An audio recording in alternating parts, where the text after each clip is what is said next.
Kolkata brigade ময়দান কাদের?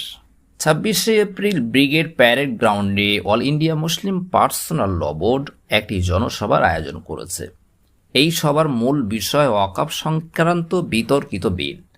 এটা শুধু একটা বিল নয়, বরং আমাদের ধর্মীয় ও সামাজিক অধিকার রক্ষার প্রশ্ন, কিন্তু এখনও অনুমতি পায়নি।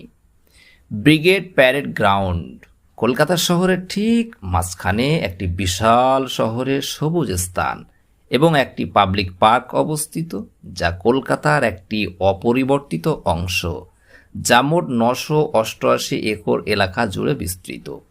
এই জায়গাটিকে ময়দান বলা হয়, যার আক্ষরিক অর্থ খোলা অংশ, এবং এটিকে ব্রিগেড প্যারেড গ্রাউন্ডও বলা হয়। ময়দানের ইতিহাস 1757 সালে পলাশীর যুদ্ধের সাথে সম্পর্কিত, যখন ব্রিটিশরা সিরাজউদ্দৌলার বিরুদ্ধে একটি বড় জয়লাভ করে এবং স্থায়ীভাবে কলকাতার বসতি স্থাপনের সিদ্ধান্ত নেয়।